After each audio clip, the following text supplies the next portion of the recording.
I think Music for the Masses was a really important record for them because it encapsulated everything about where they were at and the expectation for them at the time. I thought it was a great record. Music for the Masses was the first Depeche record that I put on and played the whole album. Music for the Masses for me was one of the most important albums probably from Depeche. It lifted them again. Their perception, certainly as far as the public went, was of not growing up a bit, but there was a level of depth there. The band were just becoming more and more of a major force, and they were getting tougher and they were getting darker.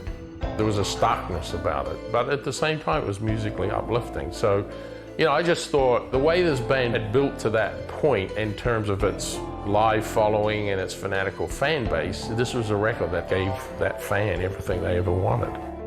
They were unstoppable, really.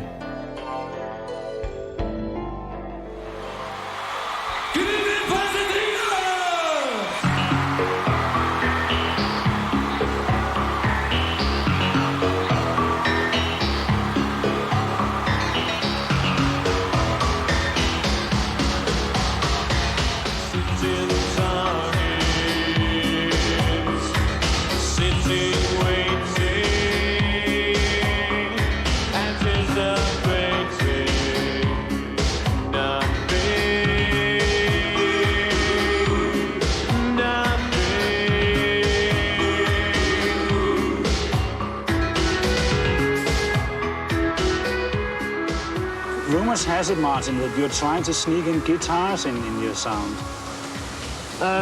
We've always used guitars a bit over the years, and with this album we've used them a couple of times as well. Yeah. And live I'll probably be playing guitar on a couple of tracks. You will. Yeah. Is that a bought me amp the other day. Bought an amp with a Flying V. You know, Flying V? Yeah. Nice, big, gold, glittery. Yeah. It's really smart. I think it's heavy metal's in, isn't it? It's got the stain, it's a stain.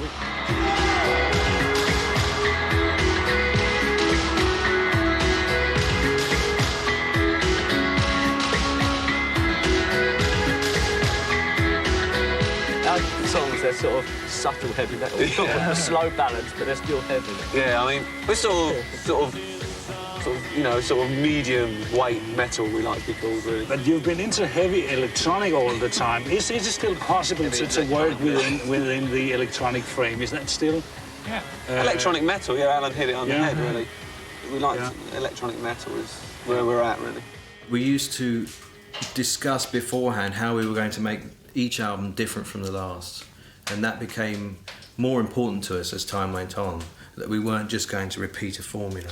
Because we'd worked on 3 albums with Daniel and Gareth, and we just felt that we needed some, you know, fresh impetus. I also think that Daniel had had enough of working with us. You know, because, you know, Mute by that time had started to, you know, become quite a big label, you know, on the indie scene, and he had a lot of work to do anyway. So, spending months in the studio with us probably wasn't an option for him anyway. I first got involved because I think Dave Garner heard some stuff I've been doing with Tears for Fears, and I think the band had decided they wanted to have a bit of a change in the way they made their records, so they got in touch with me. Dave Bascom, really nice bloke, had done the Tears for Fears, which was great production, and you know, just sort of we met him, talked, and he seemed a good man for the job.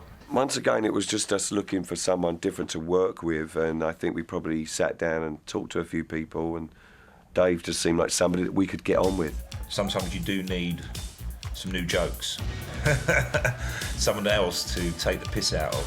Dave was just a fun guy to be around. When I first met them, as I said, I was expecting these very serious kind of Kraftwerk kind of people, and Fletch, who looks incredibly bookish, you know, he's bins and stuff, and he said, yeah, I don't usually go out clubbing much, I used to tend to sit at home and read. And I thought he'd be reading like philosophy or something. He was out clubbing every night, more than everybody else.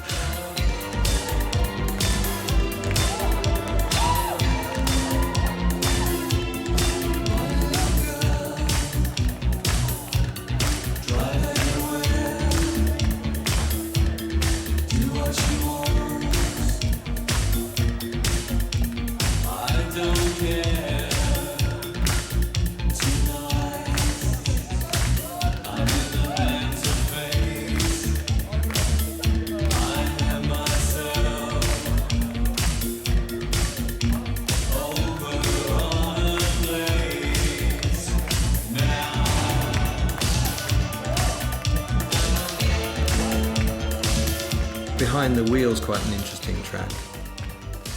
It always reminds me, because it has this kind of it's a sequence of 4 repeating chords really that never changes, and it sort of reminds me of one of those optical illusion stairways where you're walking up the stairway and you never get to the top, and once you get round you're back at the bottom again, and this is kind of how the chord sequence works on there. So you can't stop it, and it has this, and that's the beauty of it because of the driving analogy of the song. It works really well in that sense, and so we wanted to keep the momentum of that track and build on it.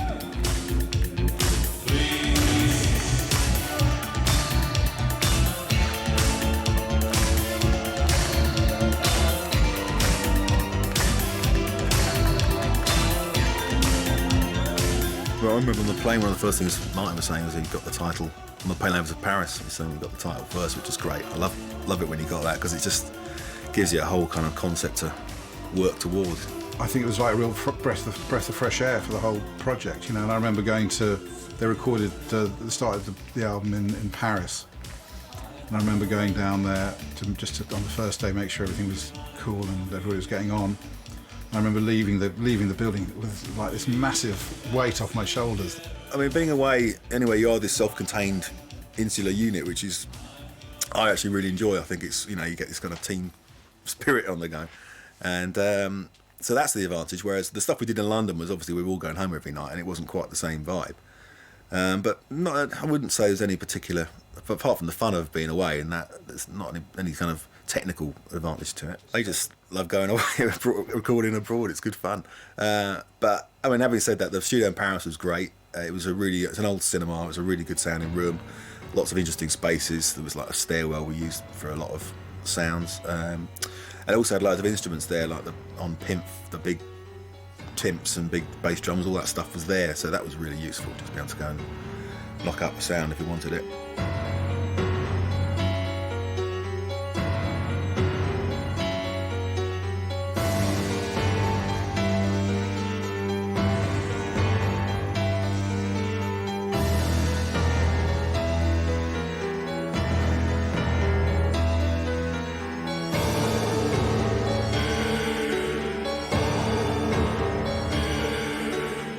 Quite a lot of the tracks on there do go in that way, where they just keep going on a theme and build and build and build.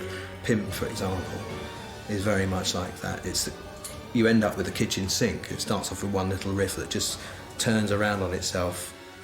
Again, I think I've been listening to a lot of Philip Glass at the time and the Minimalists, and so you got this one theme, and then we just kept adding and adding and adding to it.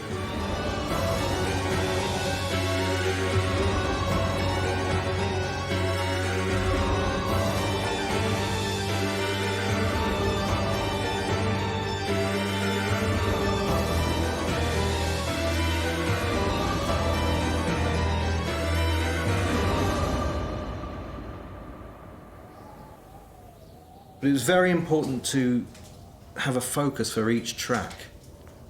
I think that was more the key, rather than just sort of saying, well, we're going to make this kind of album, because you never really know.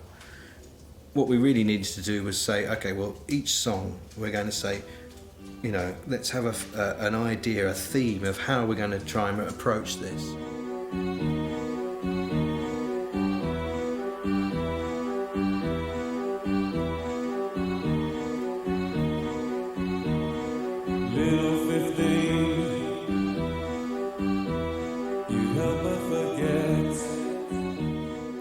I remember Little 15 was quite a difficult track. We left it to the last because we really didn't know how to go about it. We had this song, didn't know what, it was just difficult to know what to do with it. And I can remember I'd just been to see a Z&2 Noughts by Peter Greenway, and all the music to that is Michael Nyman. And so somewhere amongst our discussions we said, why don't we try doing it in this sort of Nyman Z&2 Noughts kind of way.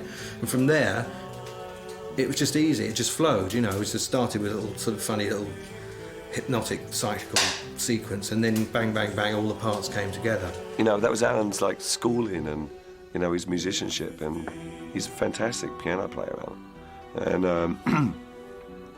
And I think we appreciate that at the time.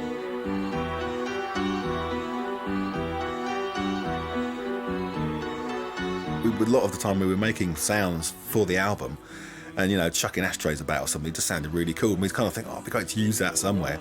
So it would end up on something, and then if it didn't fit into an actual song on the album, that little section would have been, let's bung it on the end. Then we want to use it somewhere, and if it's got a sort of quite a bit of a dark, mysterious flavour, all the better,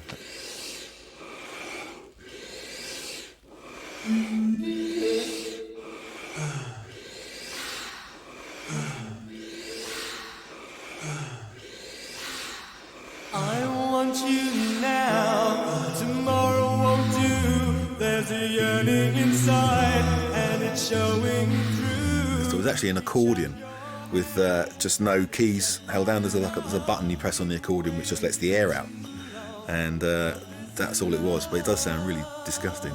It's great.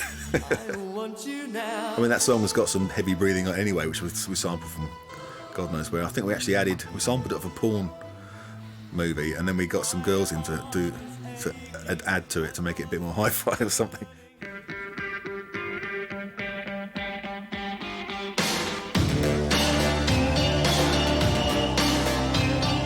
Never Let Me Down Again was a standout track, and it was especially effective when we played live. Well, Never Let Me Down, obviously, was a big song for us, and still is, live. That was not a big hit. Yeah, it became a real legendary Depeche Mode song. I'm taking a ride with my best friend. I hope he never lets me down again. Well, Never Let Me Down Again was the one that I really, really was pleased with. I was very involved with the drum sounds on that, and the guitar intro actually was an accident, because it was, again, it's just down to the sequences we were using in those days. That guitar was sampled, and it just ran it ran on the counting over the start of the track where it wasn't supposed to be, and we just all went, that's just great. So that was a happy accident, and I just always liked the track, and I was really pleased with the way it turned out.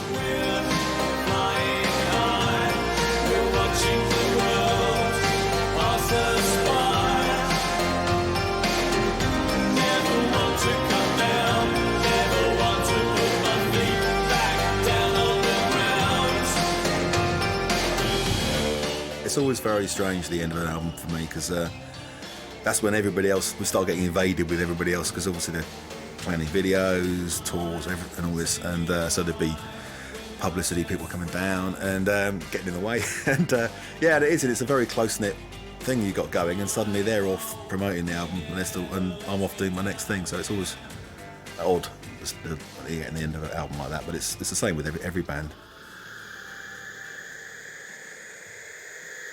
Music for the Masses was my favourite cover we did for Depeche, and I think it musically inspired me because the songs sounded really big. We were really conscious we had to do something really strong that could carry across on all the merchandising. Harking back to the kind of the Eastern European icons and symbols, it always seemed to me like loudspeakers were always like prominent in kind of those countries. And I just had this image of open spaces with loudspeakers, almost like propaganda style loudspeakers, talking to the environment. So I mean, the idea specifically came from the title, Music for the Masses. I think we always thought we were pretty comedic with our titles and going against against the grain. It was Martin's idea to call the album Music for the Masses, and only really he knows what he was thinking. I think I was looking through some classical records one day, and I can't remember, it's some, like shop somewhere, and I came across this record called Music for the Millions, and I just thought it was really funny. Yeah, Music for the Masses, just lots of people took it in a different way, especially after Black Celebration. We also thought it was ironic because, we didn't really feel that we ever fitted in with the mainstream. So Music for the Masses was, for us, had a tint of irony to it, which was often missed by other people. I got to say, it was probably one of the most enjoyable jobs I've ever done, because what we did was we rented a van, We painted the speakers orange, loaded them, bought a scaffold pole and kind of cut it to the right size and mounted them all, and then just fucked off up to the Peak District. You know, I knew kind of wanted to do some stuff up there by Lady Bar Reservoir, and then I wanted to do some of that huge power station, I think it's Ferry Bridge off the side of the M1. It sort of summed up the title, really. You know, it seemed like there was these big speakers there, like, you know, pounding out music to, you know, for the masses. So, you know, and I like the symbols that he used from that on the singles. We did a 12-inch cover where we kind of got a map of Eastern Europe and scrunched it up, and then we kind of put Polaroids on the map and shot it again to make people think that these locations were all over Europe. You know, it was exact opposite of the whole idea of 4 lads from Basildon, you know, which was not very exotic or bleak or dark, you know.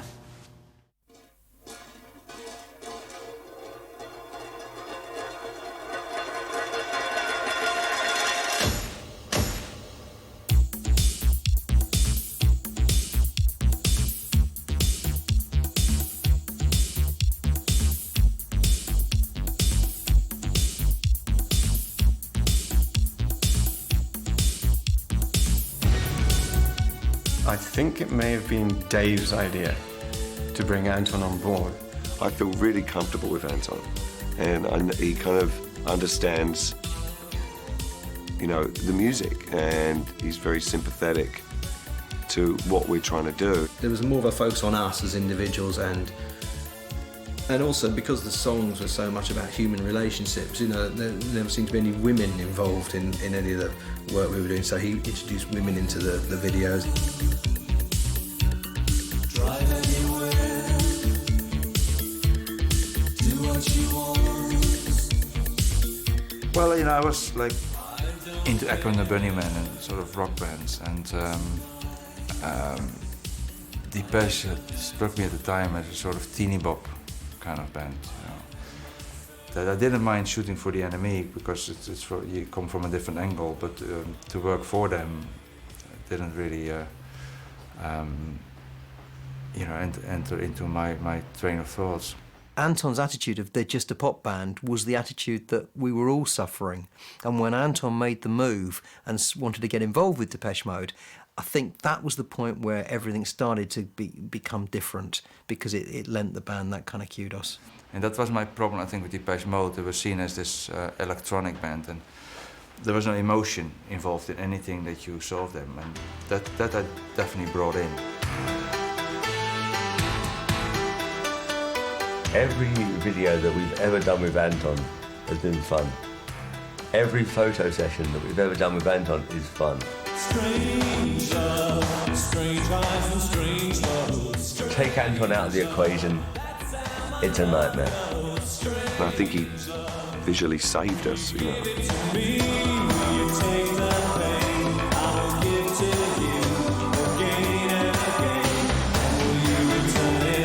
From my own personal point of view, I thought it was a great album and a great Depeche Mode album because of the look and feel of it, all those sort of the Anton videos, and it really encapsulated what the band was about.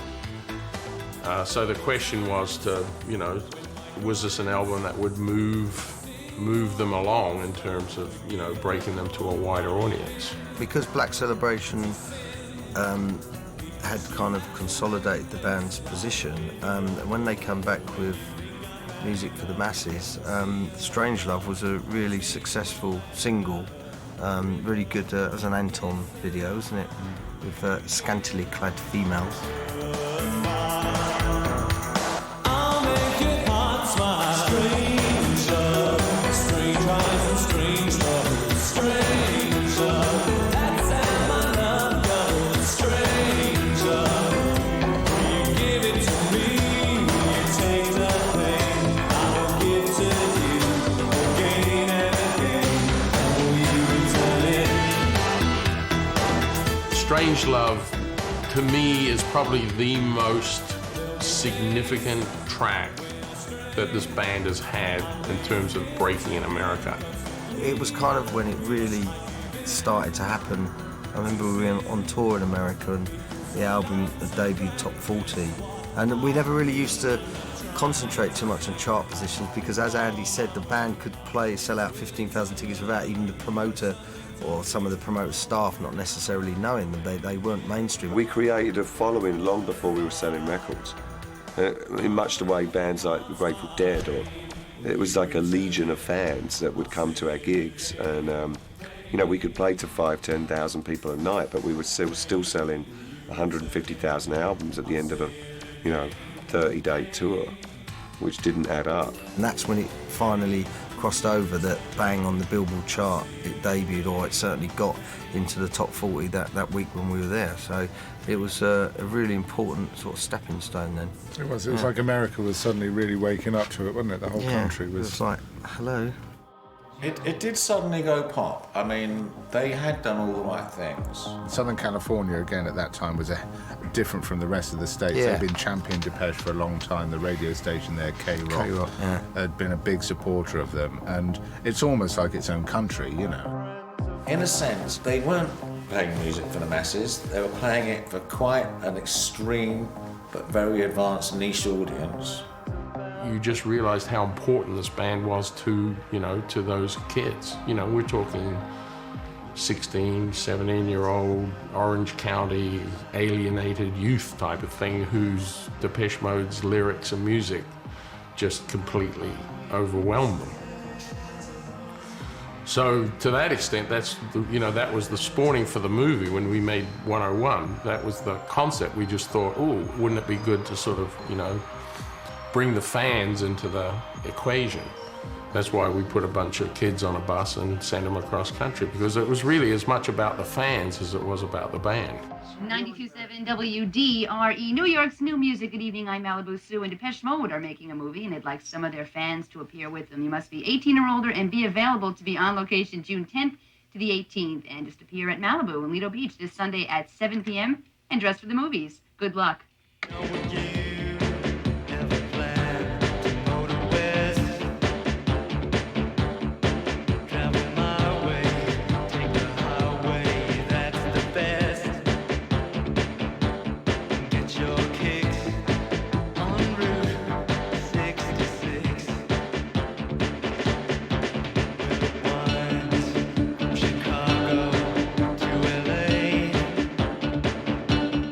I think that was one of the endearing aspects of the movie, because you have a band that can hold up that sort of plot line, which really was just, here we are breaking America.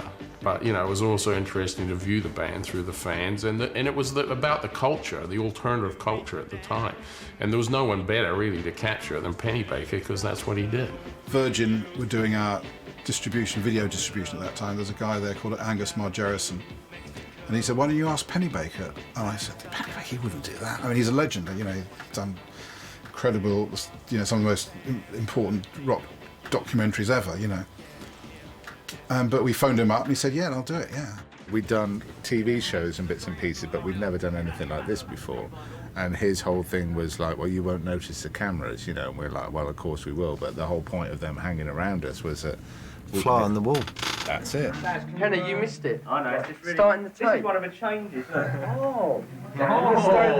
You missed starting the tape. And we wanted an angle to it. It wasn't, it wasn't some slicked up commercial for the band.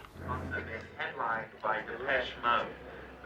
Right now we have driving into the Rose Bowl in a beautiful convertible classic car. Is that a Cadillac? I'll just describe that. They are all wearing black leather. They're going to come over to the microphone right now. Depeche Mode! I think Alan has a specially prepared speech for us. I do, yeah. Good morning. We want to say good morning to all our fans listening and watching this morning, and we'd like to announce that as a special final concert to our world tour, on Saturday, June the 18th, we'll be playing a concert for the masses here at the Rose Bowl, Pasadena. Business had gone so well that it was decided to not just to cap off the American tour, but to cap off the whole tour with a special show. The tour in America had been phenomenal, it had done phenomenal business, and it was a way of making a statement at the end of the tour saying, the band are here. I think initially we wanted to do like an Altamont type, free concert for our fans, and that became impossible to put together. Probably mainly because promoters didn't want to touch it with a barge pole. And they decided on a stadium that hadn't been used as a music venue for quite some time, and it's since the 70s, was it? But there was this big thing about whether they would be able to do it. But I think they were obviously nervous that they might be jumping the gun a little bit because it was a big statement. It was a very brave move. Tell me this, what made you decide to do this? I mean, when I first heard it, I mean, a lot of people, I'm sure, went, God, that is a real risk for this band. We presented the idea to other people, and even people that worked for us at the time, like our agent in the States, Wayne Forte, and other people thought we were kind of mad, including the record company, and that we'd never pull it off. It was a gamble. There was a small amount of, like, double or quits in it. When you do a venue indoors, if you don't sell all the tickets, if you only sell half the tickets, you can always put up drapes and stuff like that, so you can kind of block it off and it doesn't look so bad. But when you're outdoors in a place like that, if you don't sell it out, you are. We were pretty confident that we had the kind of fans that would travel from Texas and New York and all over the place if we were doing this show. I was having lunch with someone from BBC Television one day, and he said, "Hey, I'm going to America next week, the film crew, and we're going to be filming the Pet Shop Boys. You know, they're playing the Pasadena Rose Bowl. Do you know, they're headlining 150,000, wherever it was, people, or 100,000 people at the Pasadena Rose Bowl." And I said, "When are you going?" And he gave me the date, and I said, "You know, I don't think the Pet Shop Boys are playing that night. I'm sure it's Depeche Mode." He went, "No, Depeche Mode couldn't play the Pasadena Rose Bowl."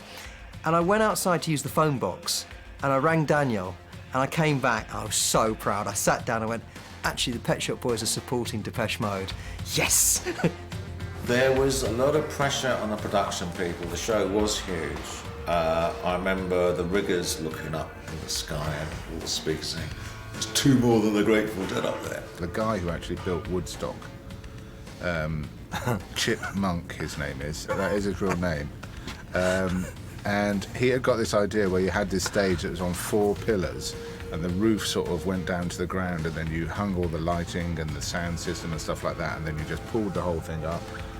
What, of course, the practicalities of it is when they tried to do it and tried to lift this roof up, it just didn't happen, you know, so then they had to take everything off, and now we were running against time. After everything else, we've had nothing but grief in this whole place with the roof, and everything has been late.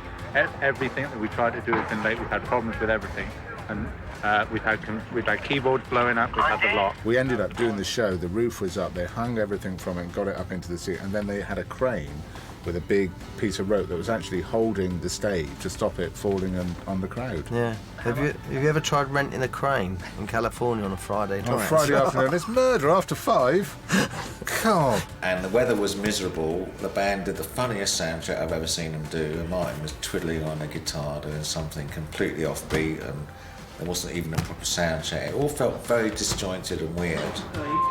And let them play with those 2 mics. And then come back, I'm afraid.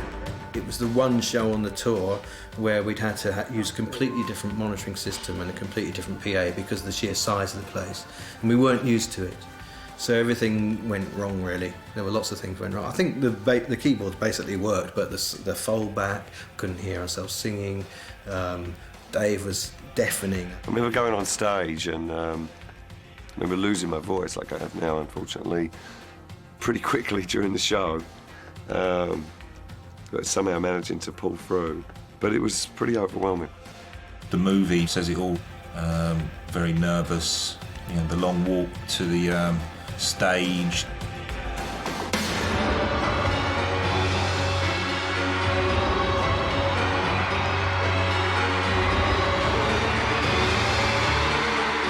There is nothing like getting 65,000 people in a stadium and hearing that sound. It was a major milestone for the band.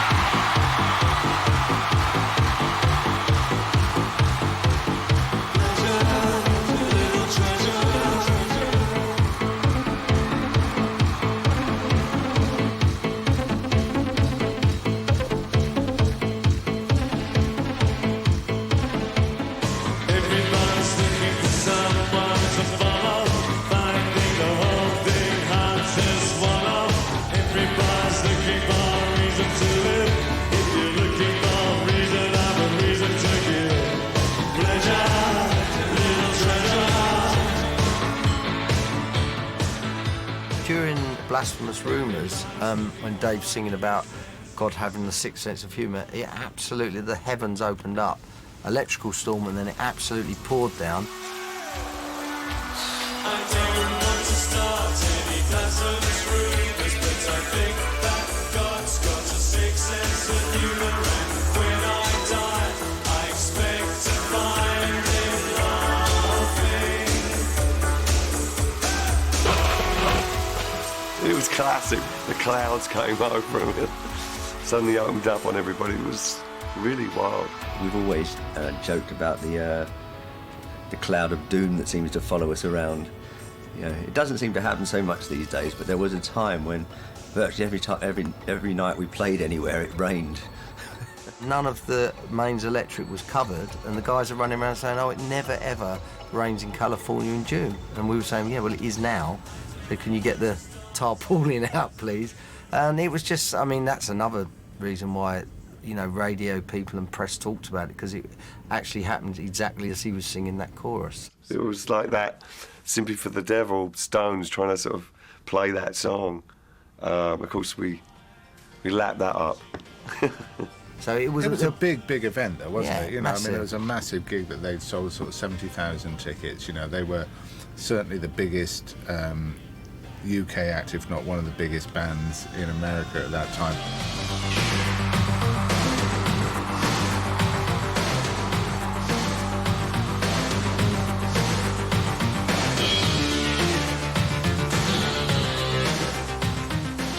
Dave often says that, you know, he doesn't know how he came up with the idea when we were playing at the Rose Bowl, but he just started like waving his arms in the air, and you know, the whole crowd just in unison started doing it back.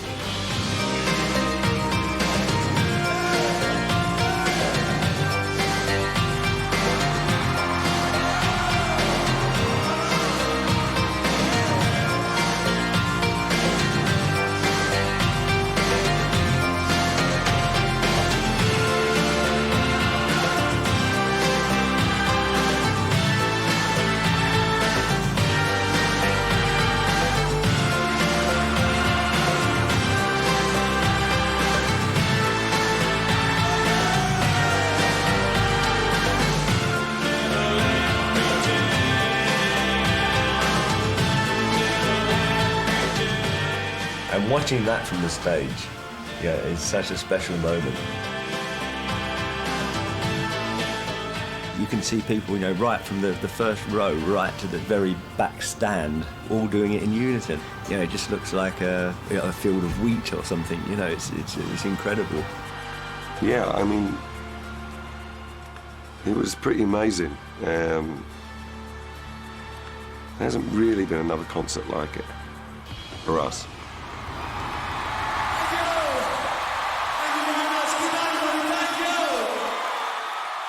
Up until that point, this was our world, you know. And on some levels, that's what's so special about Depeche and everything that's gone on around it, is we created our own sort of utopia and lived in it, you know. And I had a strange feeling at that concert. I remember at the end of it, I really felt like it was all over. There was nowhere to go now with this caravan that we had been dragging around for the last 10 years. And, you know, what were we going to do now? You know, it was almost like we'd reached our destination. It changed. It did change after that. It had to. We had to sort of take it to another level somehow.